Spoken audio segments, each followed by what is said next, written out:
Now that we are recording the Programs at Work webinar, I'll turn you over to Policy Analyst Jenna Leventop and we can get started.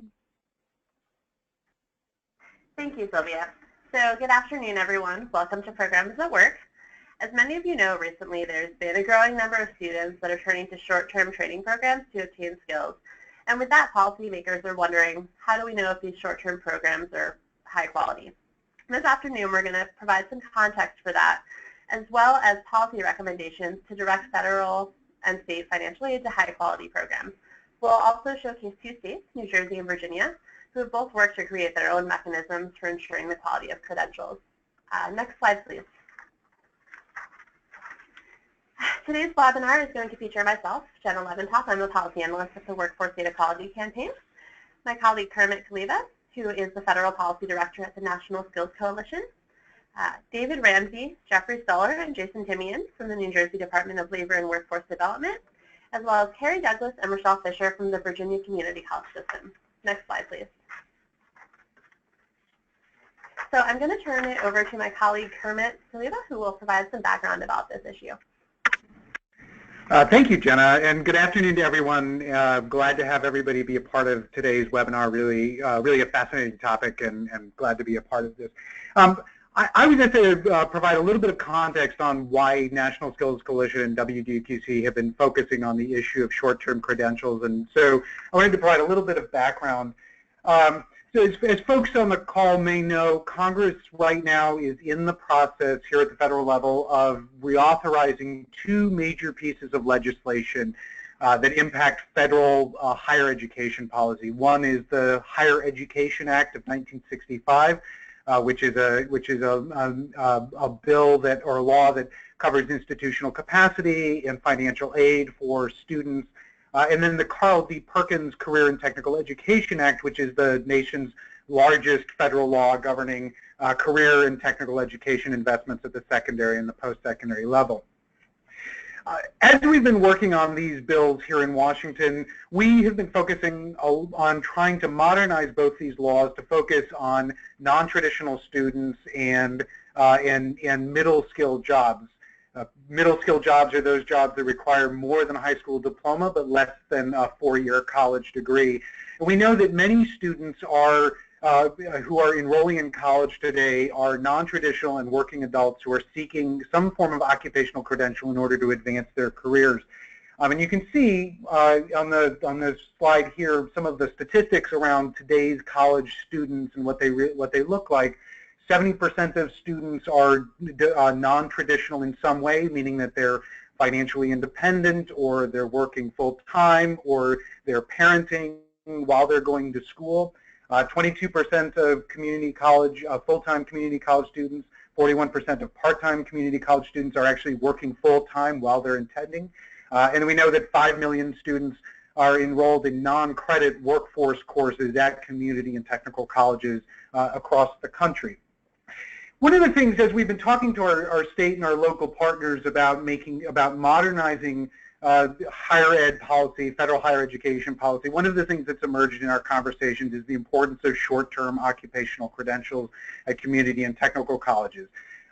Short-term credentials are an important part of an overall economic and workforce development strategy, particularly for individuals who are currently working full-time and need some way to upgrade their skills quickly so that they can take advantage of new economic opportunities.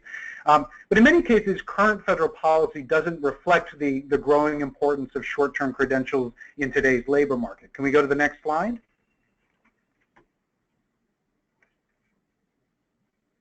I think this graph does a good job of illustrating part of the problem. So if you look at this graph, what we've done here is we've broken down the labor market by high skill and middle skill jobs. So again, middle skill jobs are those jobs that require more than a high school diploma but less than a four-year college degree. High skill jobs are those that require a four-year degree and beyond. If you look at the way that the labor market breaks down, middle skill jobs make up substantially higher percentage of the total jobs in today's labor market. 63% of total jobs compared to the 37% of high-skilled jobs in this set of employment opportunities. But when you look at Pell Grant expenditures in the most recent year for which we have data, you can see that the vast majority of our federal Pell Grant assistance is going towards high-skill programs rather than towards individuals who are enrolled in middle-skill programs. So one of the things that we've been doing when we've been talking with policymakers on the Hill and in the administration is trying to emphasize the importance of making sure that federal financial aid is available, not just to those individuals who are enrolled in four-year programs, but also to individuals who are enrolled in shorter-term programs, including very short-term programs of 150 hours and above that do have strong labor market outcomes, are valued by employers, but aren't currently eligible for federal financial assistance. And part of the conversation that we've been having with policymakers is how do you make sure that you are measuring whether or not these credentials actually have value in the labor market. We know that WIOA, the Workforce Innovation and Opportunity Act, created this concept of recognized post-secondary credentials, which does include the concept of industry-recognized credentials.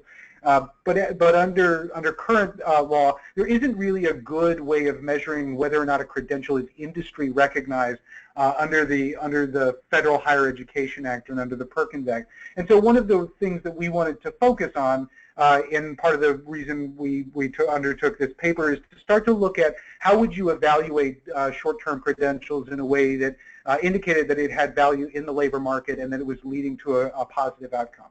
Next slide. And so you can see just one, so we have, as we've been doing our advocacy on the Hill and as we've been talking to lawmakers, we have been working to expand eligibility for short-term programs for federal financial assistance, particularly the Pell Grant program. We also have been encouraging lawmakers to look at measuring outcomes for all federally funded post-secondary programs to ensure that they are meeting the demands of employers and job seekers. But as I say, one of the challenges that we felt like we still needed to deal with was this question of what does that mean when you say that a credential is industry recognized, and how do we solve that problem in a way that's easy for institutions, easy for job seekers, and easy for policymakers. And with that, I'll turn it over to Jenna. Perfect. Next slide, please. So as Kermit was talking about, we need aid that's going to meet not just the needs of students, but also the needs of employers.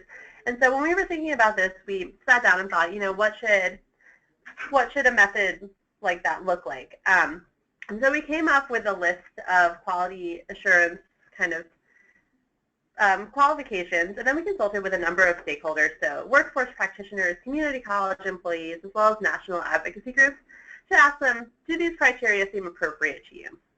So it seemed like they did, and we came up with 7 criteria. The first is any process should really be easy to use. It shouldn't be overly burdensome for education and training providers. Otherwise, they're not going to want to go through the process.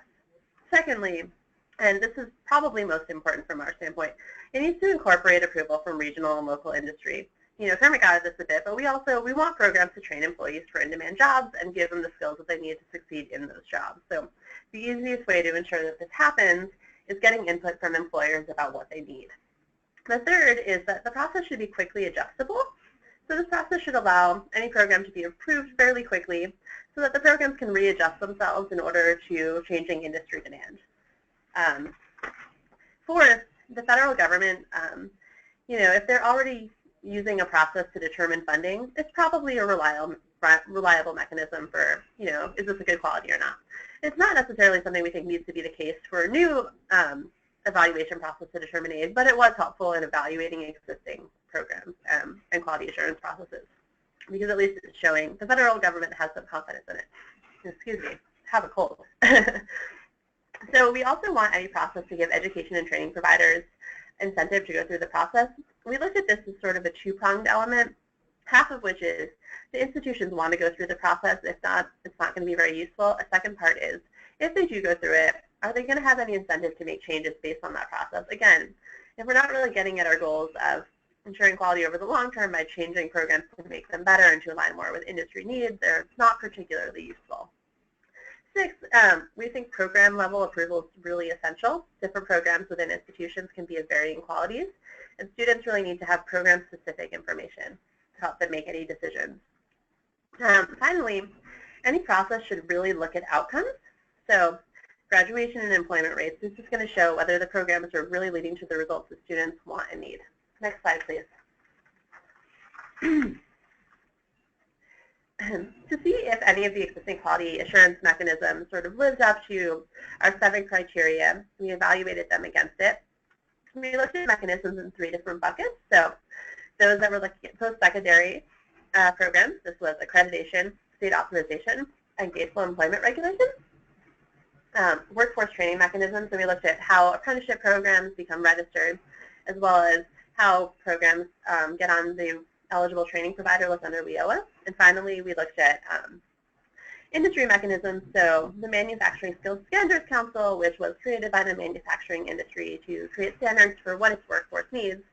And it's also going to provide training, assessment, and certification. Next slide, please. Ultimately, when we stacked up these mechanisms against our criteria, they fell short. All of the mechanisms, except for gainful employment, fell short on at least 3 out of our 7 criteria. Most of the processes didn't measure up in terms of they weren't getting approval from industry, they weren't looking at outcomes, and then maybe they weren't easy to use or they weren't quickly adjustable.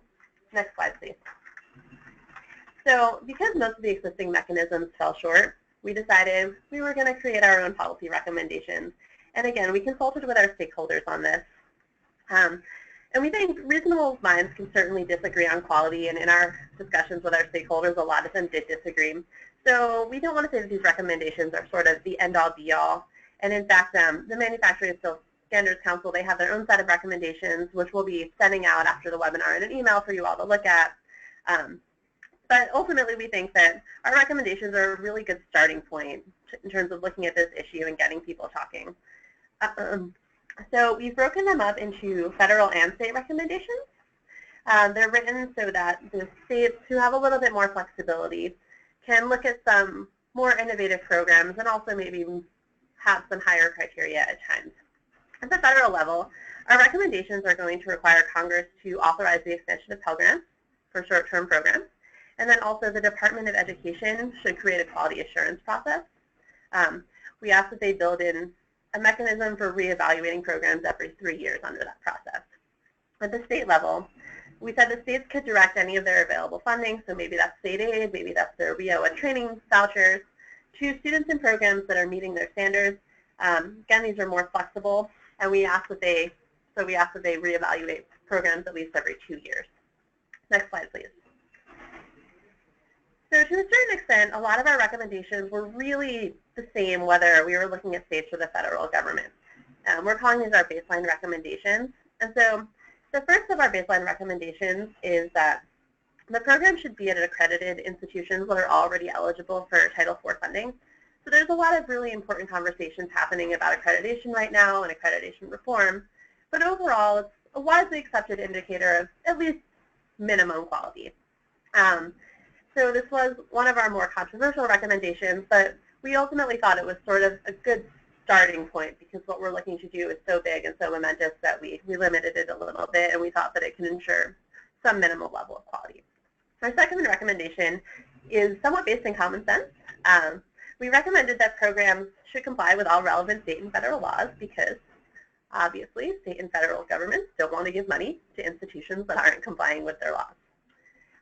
Thirdly, because we want to make sure that the programs can lead to enough skill attainment, we wanted to focus on programs that result in awards, so a certificate or diploma that's based on completion, excuse me, or something that's helping prepare a student for an industry certification test or maybe a licensing test.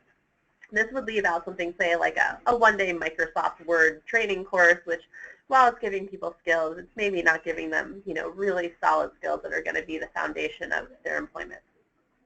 The next 2 baseline recommendations are probably the most important. So these are demonstrable employer engagement and outcomes.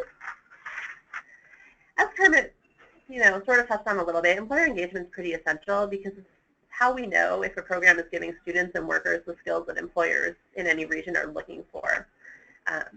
Our recommendations add the extra step that the employer engagement needs to be demonstrated and it needs to involve multiple employers. So a program can't just say, oh, we have employer engagement, when really they talk to one employer one time.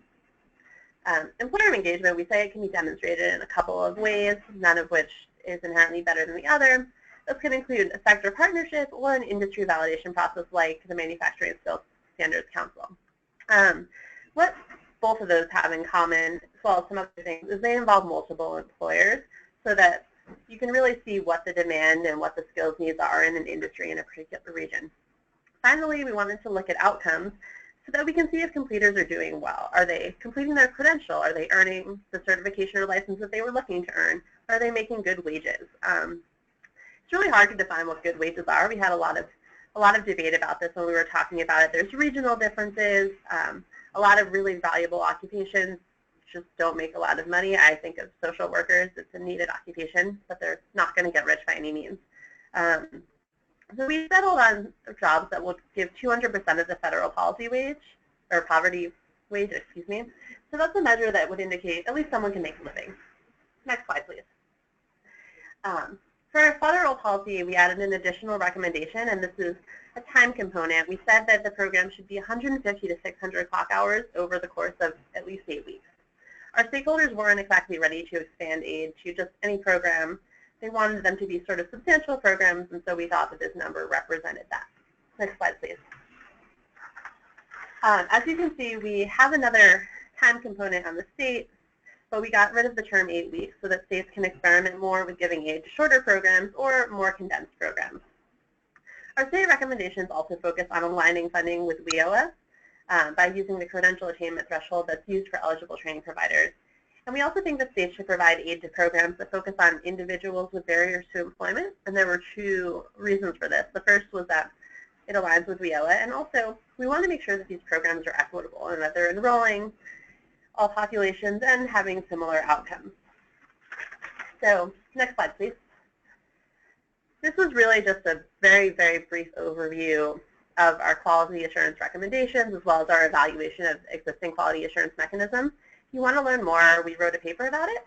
You can view our Programs at Work paper on workforcedqc.org. And if you click on WDQC Publications and then the Resources and Events tab, you'll see the paper.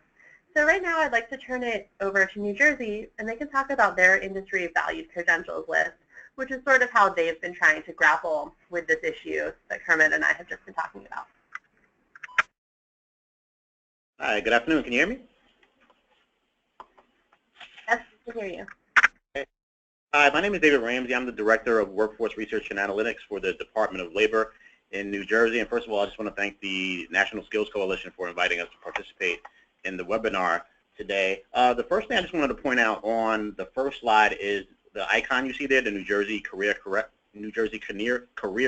Connections. That's the Labor Department's primary platform for career advice and job preparation. You can reach it at careerconnections.nj.gov, and there's also there are modules there that were created to help our participants and citizens guide them towards a path to employment. So it's a very robust site which we just launched last year, and that's also the site where our credentials list can be viewed. So just wanted to make a plug for our Career Connections site. So please, next slide.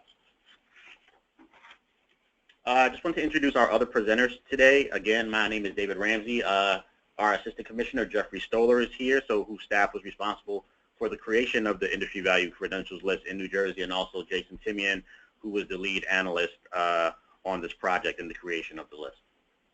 Next slide, please.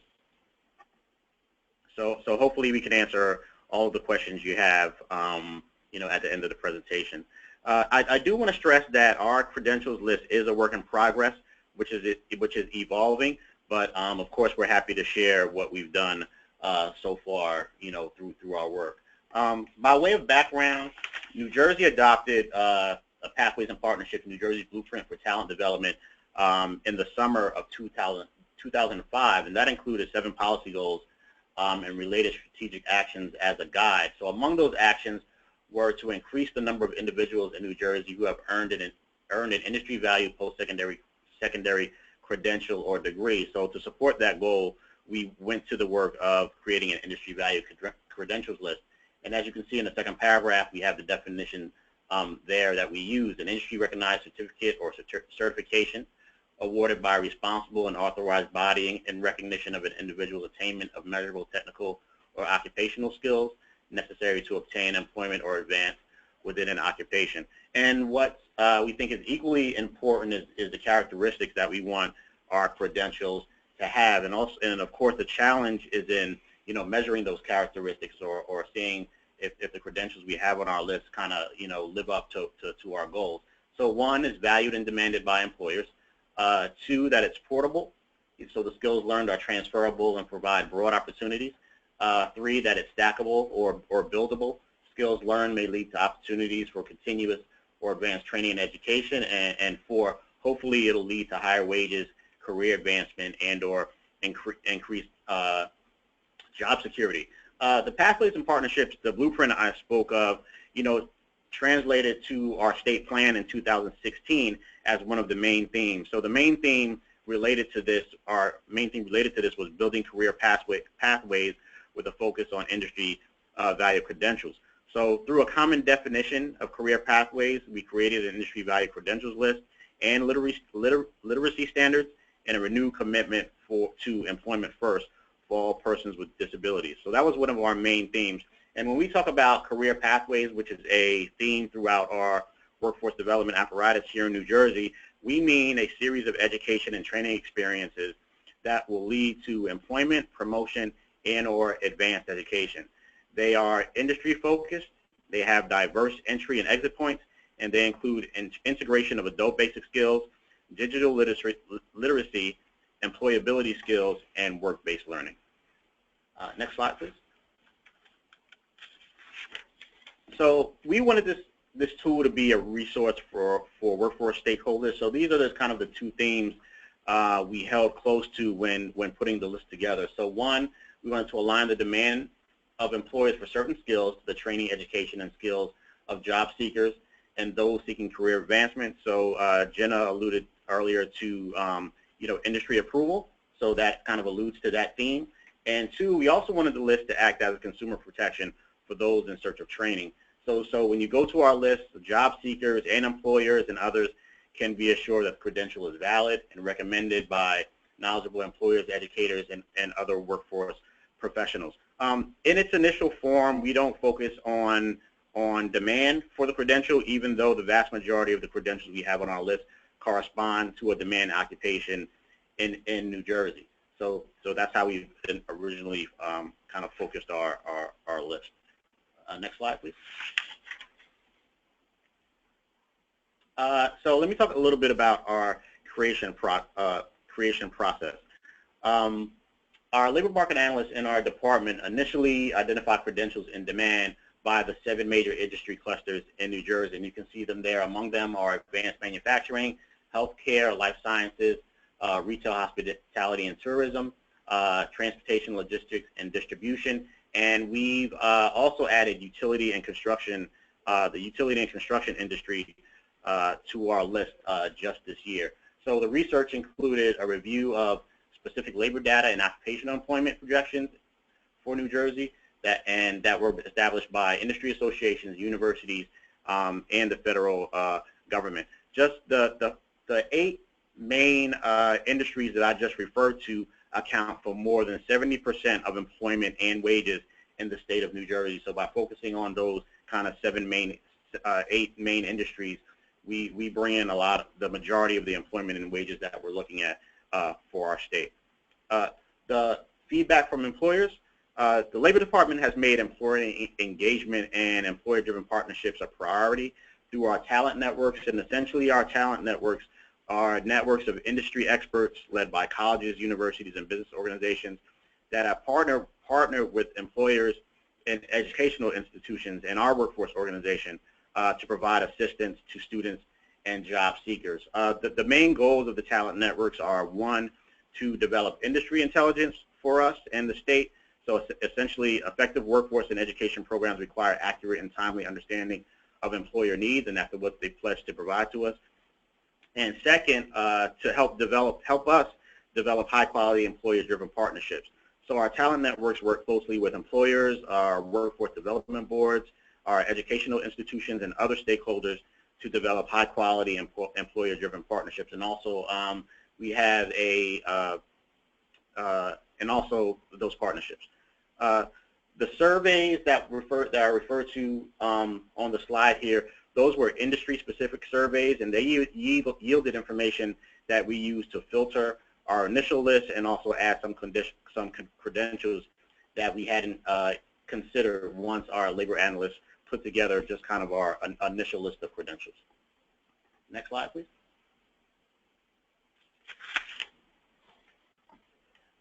We continued our process with additional feedback from stakeholders. So in February, and it was actually February of last year, of 2016, our initial list of credentials was released for public comment. So educational institutions and anybody in the public could provide feedback to us on the initial list. We also had conducted 2 public face-to-face meetings. So if anyone from the public wanted to come into the department and actually talk to us directly about how they felt about the list or what was on the list, we also offered that opportunity. So like I said early on, public engagement and industry engagement on this list was probably one of our primary goals in trying to get it done initially. The 4th step was formal adoption of the list by our Credential Review Board. New Jersey statute establishes a Credential Review Board for this purpose, and as you can see on the slide, it has representatives from the Department of Labor, from the Department of Education, the Office of Secretary of Higher Education, which is over our community colleges and universities, and our State Employment and Training Commission.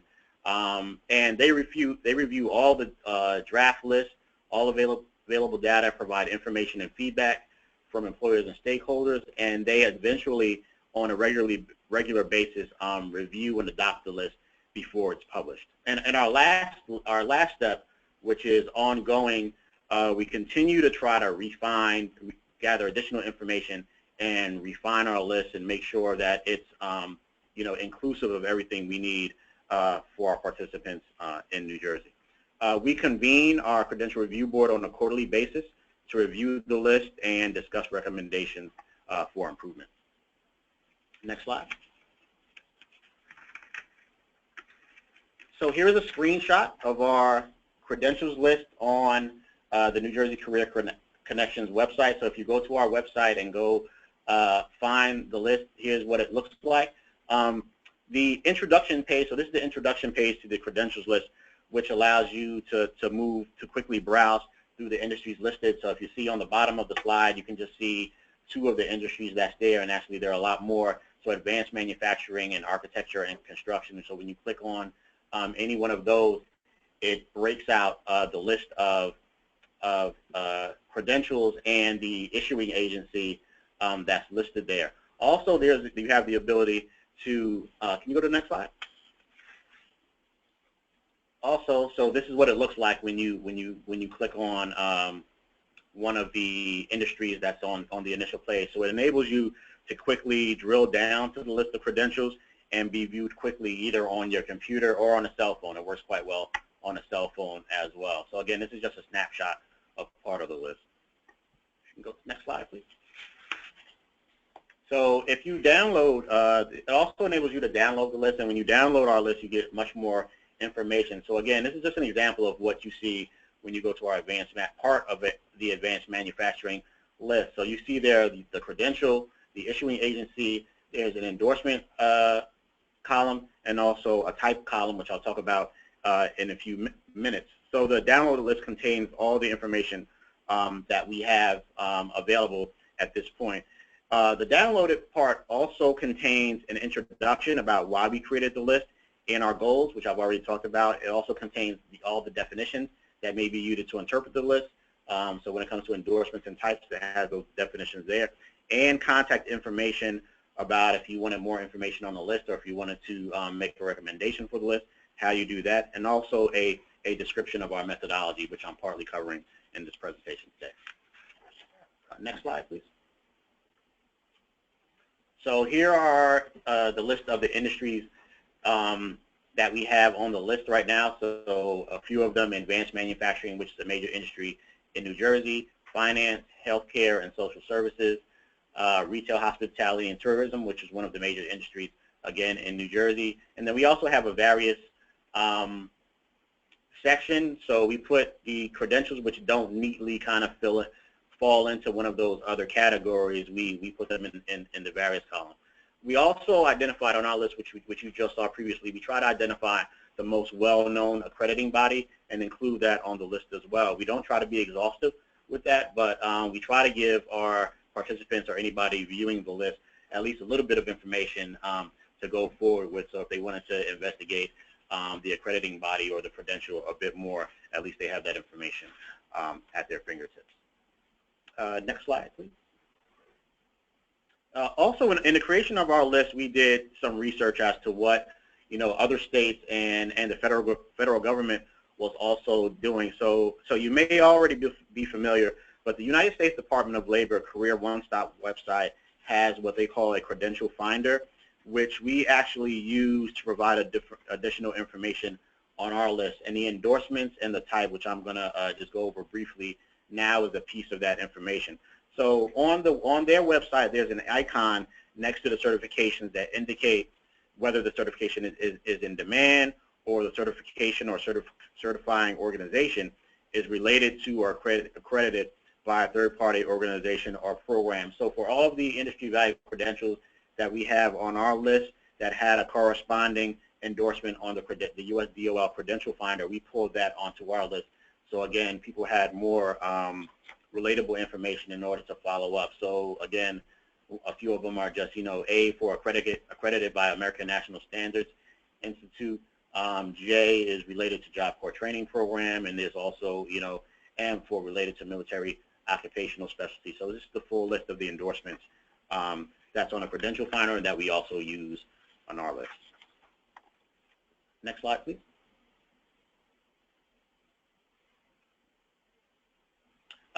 Type. So this is the second column that we provide on our list, which we also kind of collaborated with Credential Finder to use. So there are 5 types of certifications included here. So core, advanced, specialty, skill, and product / equipment, and short definitions for each. So core, minimum educational prerequisites, skill, tests for basic skills. If you go to the download of our list or to the Credential Finder, there are far more exhaustive definitions for what these types actually mean. But again, another piece of information for employers or job seekers or people looking to advance in their occupations can use to see exactly what the credential is about and try to get more information on it. Next slide, please. So here's the website for the Credential Finder tool. If you're not familiar with it, we think it's a pretty good website. And again, like I said, we've used it for research and the creation of our own too. So I would advise, if you're just starting out, or even if you already have a list, to use it as a resource. There are a lot of good ideas there. Next slide. So next steps for us. So we're in the process of updating our demand occupations list, and we intend to link our credentials list to it. So just as far as next steps, like I said earlier, this is an evolving project, and we're by no means done. So we're trying to, strengthen it and make it a better tool for our stakeholders to use. So the first thing is we want to align credentials to our demand occupations list. Like I said, so we're redoing our demand occupations list, and we want to make sure that all of the credentials on there link to a demand occupation. Develop a more rigorous methodology for credentials inclusion. So in addition to what we've already done, which I've talked about, the question is, how do we strengthen the list? We don't want it to be a simple list of all credentials that are available in New Jersey or, around New Jersey. We want to be able to validate the quality in some meaningful way. So as I've discussed, so 2 things we've incorporated. So A is, links to our demand occupations list, and second, approval from industry, which Jenna alluded to in her presentation, which we've taken a lot of time to do, and third-party endorsements and or accreditation. So we've done those things, but others could be, do we include range of credit hours or clock hours, a range that say that has to be in a certain range for us to be included on our list, or a specific employment outcome for those achieving those credentials. So those are things that we're looking at. We haven't made final decisions on yet, but we're looking at ways which we can strengthen our list with those possible things. So also we want to create a more user-friendly tool with more complete information. So we're seeking a better platform to display our credential with other valuable information. So that could be, level of training, estimated cost, where is the credential found, the location, are there education, experience, or other prerequisites needed or recommended in order to have that credential, and or related occupations. So while a list is nice, and we want to develop an interactive tool that could be a one-stop shop in a sense for anyone looking at credentials in the state of New Jersey. And last, develop a mechanism to measure training investments and employment outcomes. So we want to make sure we update our systems and bring them in line so that we can measure the outcomes of our industry value credentials list. We do have an eligible training providers list in New Jersey where we calculate some outcomes for training participants, but we need to make that system more robust, make sure we're continuing to get complete participant information for everyone that's going through those programs, and make sure we're able to link those participants to the credentials that's on our list so that we can actually have those outcomes and make sure that we're meeting our goals, which I'll talk about on the next slide. So our goal is to dedicate at least 80% of all federal and state funds spent on occupational training to programs that result in an industry value credential or degree by 2021. So that's our eventual goal. That's a goal that the department has set forth and has made clear to our stakeholders in the state. And I think we're well on our way to doing that. So we hope we could just continue the work, improve our list, and make sure that these educational programs are efficient and are doing well by our participants, and we're making sound investments in the program that the state and the federal government in New Jersey invest in. So thank you very much for your time. Thank you, David. So I'm going to, we're running a little bit long on time, but I'm going to turn it over to Virginia to talk. Virginia, don't feel the need to super rush through things. If we're a little bit short on question and answer time, I'll try to distribute questions after the webinar. For those of you that have questions, please feel free to use the questions box. And if we can't get to your question live, we'll try to follow up after. Thank you. Thank you, Jenna. And thank you to the National Skills Coalition for having us join today. I'm Carrie Douglas, and I'm joined by my colleague, Rochelle Fisher. We're going to co-present some information about the processes that VCCS established to create a list of approved industry credentials for our strategic plan. Before getting started, I just wanted to give a little bit of background about the Virginia Community College System, or VCCS. We're the coordinating entity responsible for Virginia's 23 community colleges, and the division that we work for, which is Workforce Development Services, provides program support and performs reporting and evaluation functions for administration of our non-credit coursework at the colleges, as well as a number of workforce programs that are implemented at our colleges, as well as our WIOA programs. Our agenda, next slide, please. Our agenda for today is we plan to start talking about our Complete 2021 strategic plan. This plan is what prompted us to create a list of industry credentials in Virginia. In doing that, we'll talk a little bit about our credential submission process, our credential approval process, the list that's available for the public to search to see the credentials that we offer, our credential attainment verification process, and some early successes that we've seen from our work with Complete 2021. Next slide, please. Complete 2021 is our current strategic plan. It began in 2015, and it has a single goal: to triple the number of credentials earned by our students by the year 2021. It's a little unique in that our previous plans have focused more on enrollments and this plan focuses on student completions. The baseline for Complete 2021 was established using our fiscal year 2015 data, which our fiscal year 2015 was from July 2014 through June 30th, 2015, and that baseline total is 31,841 credentials. Next slide, please.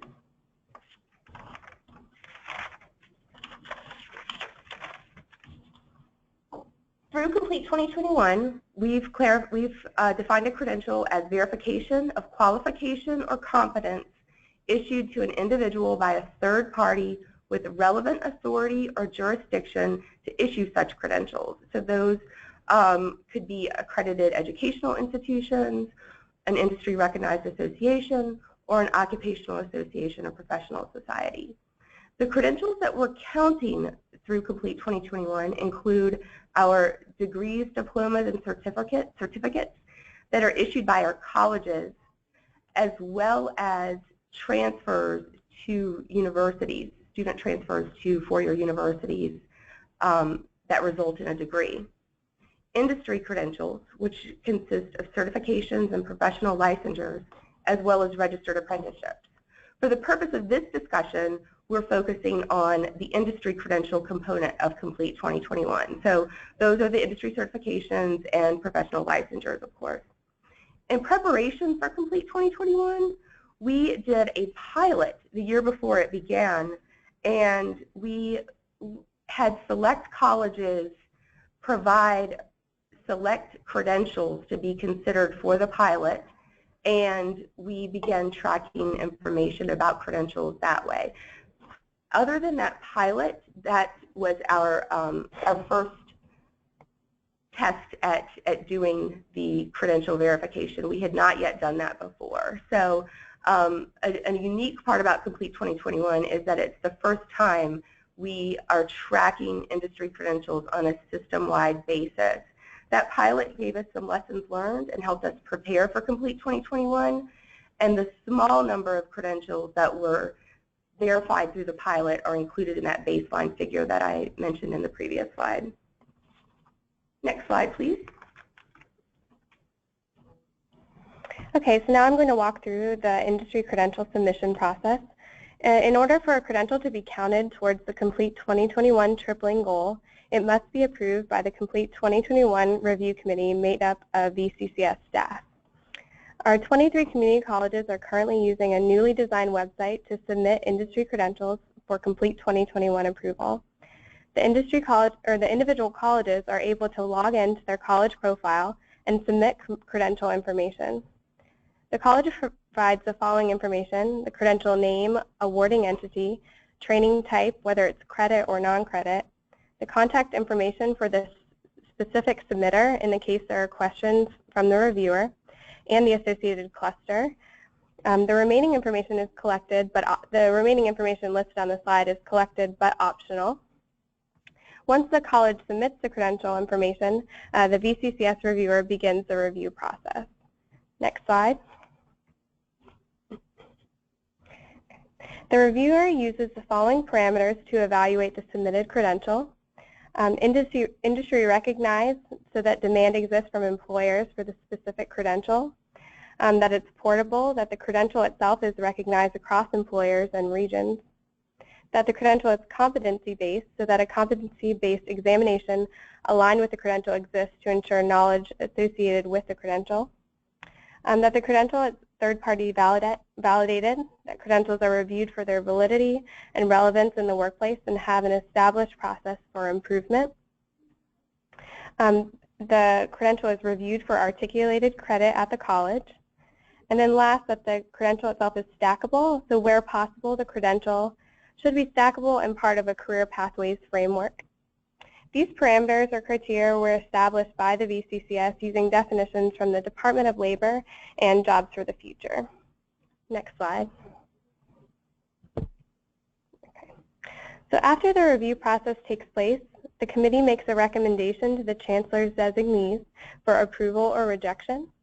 If approved, the reviewer updates the status in Complete 2021 site and PeopleSoft, our system of record, and updates the individual college. If the credential is rejected, the reviewer updates the status in the site and notifies the college. Colleges may resubmit credentials for further review if they have additional pertinent information. Next slide. Okay. So a public list of approved industry credentials can be found at our website using the link on the slide.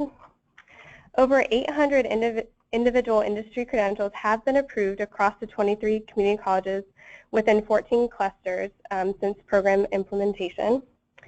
Under this, we have both credit and non-credit credentials that are counted towards the initiative. Right now, about 45% of those 800 individual industry credentials are non-credit, 52% are credit, and around 3% are actually found in credit and non-credit training programs at the colleges. Okay, next slide. Once we established our list of approved credentials, we had to find a way to verify that they were attained and report them for our Complete 2021 strategic plan.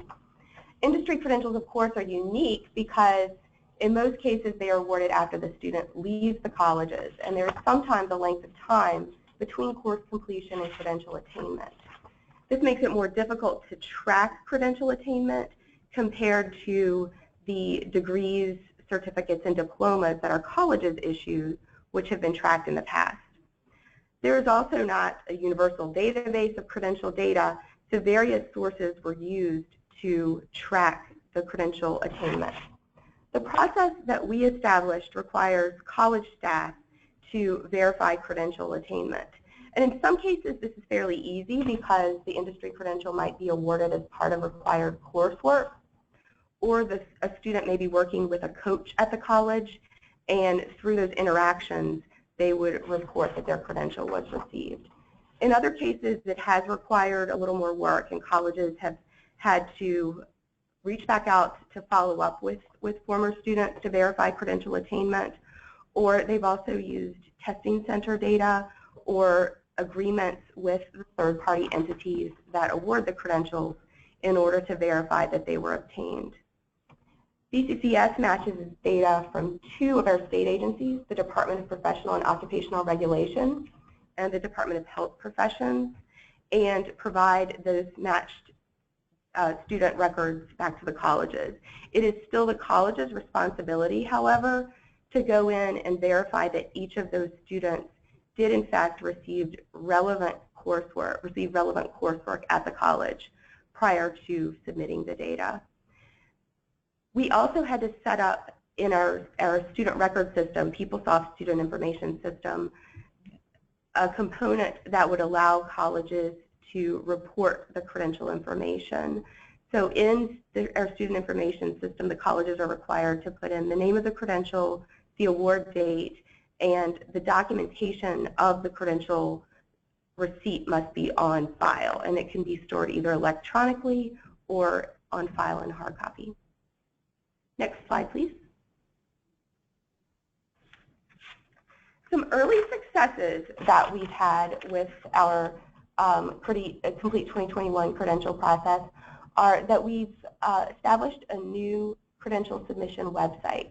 And this site launched last year and allows colleges to be automatically approved if the credential is currently approved for another college. The new site also provides individual college login information. It provides enhanced reporting functions for both VCCS and our colleges. It streamlines the submission and review process, and it automatically notifies the college of approval once it's verified in the site. As far as the progress that we've made toward our Complete 2021 goals, in fiscal year 2016, we had 16,343 credentials, both non-credit and credentials, that were verified. And so far in fiscal year 2017, which VCCS has a July to June fiscal year, so far we have 8,640. Next slide, please. Another early success is that in July, actually, of last year in 2016, we began our Workforce Credentials Grant.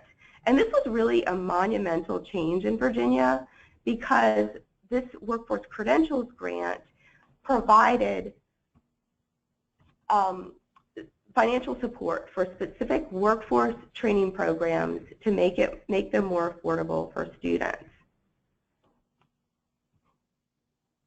The WCG program was created by the Virginia General Assembly, and it provides those limited programs with financial support for the students. It reduces the student cost of those specific programs by 2/3 so that people can access training and the jobs that stem from it. And this was really an important change because the non-credit programs in the past had very limited options for student financial support, and the WCG has made that possible. And they are so important because those shorter-term non-credit programs lead to employment opportunities for the students who need them. We consider WCG to be a success of Complete 2021 because the credential list and the verification processes established through the strategic plan laid the framework for WCG and allowed us to implement the program quickly. A limited number of credentials are included in WCG, but our WCG list is a subset of Complete 2021, and we've used similar processes for approval and verification. Next slide. This actually concludes the information that we've prepared, but we do look forward to continuing to add new credentials to our Complete 2021 credential list and expanding our capacity to verify credential attainment. If there are any questions that come up after the webinar, our contact information is provided, and you're welcome to contact either Rochelle or myself. Thank you. Thank you so much, Carrie, and thank you, everyone. Next slide, please. We have a couple minutes left, so we'll use this time for questions. We've actually got a couple already. David, the first one is for you in the New Jersey. So how did, we got a question asking if non-Title IV programs can get on your industry valued credentials list.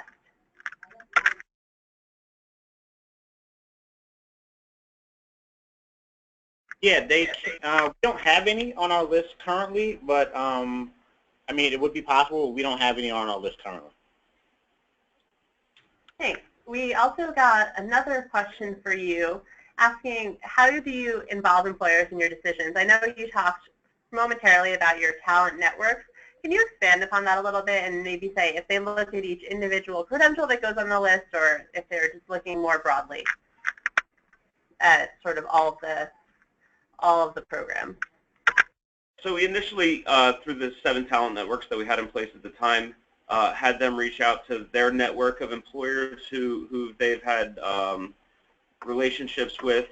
We got them all in the same room, and we talked about what credentials their particular industry found to be valued by that particular industry. I think we had 10 or so of those in-person meetings. We also sent out, again, using their kind of address book, an industry-specific survey. And then beyond that, once we released the draft of the list, we asked for their feedback.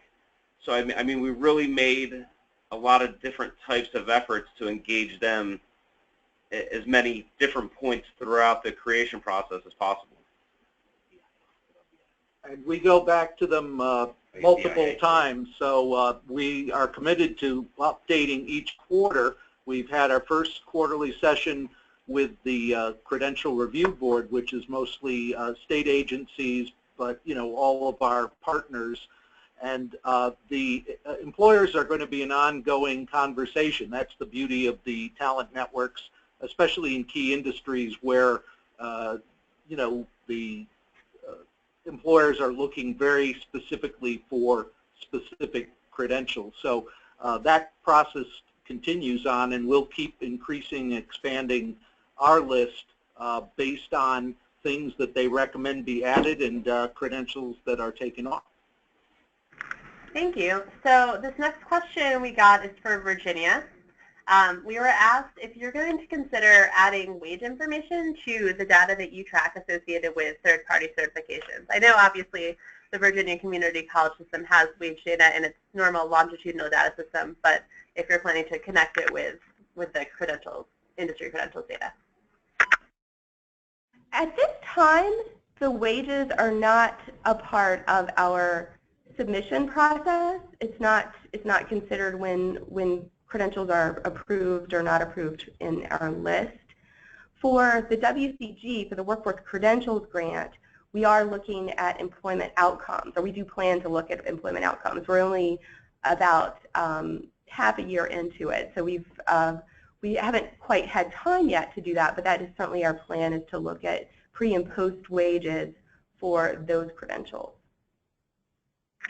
Thanks. And Virginia, one more question. So I know, can you talk about how long your review process takes? It was my impression that it was a matter of weeks, if not shorter. Yeah, so an individual college will submit the information, and we are immediately notified upon them submitting that information. And the reviewer process begins essentially immediately. Initially, when the list was quite hefty, we were getting a lot in. It might take up to a month for approval. At this point, we're looking at within a week or two to notify the colleges of approval or rejection of their credential. That's very, very speedy. Since I think we're hitting around the 3 o'clock mark, I'm going to wrap it up. If any of you have further questions, all the panelists' emails are included. You can also email me and I can forward it to the panelists, or I can answer, Kermit and I can answer your questions ourselves. Thank you all so much for joining our webinar. I hope that you actually look at the Programs at Work paper, and have a great afternoon. Thank you. Thank you. Thank you.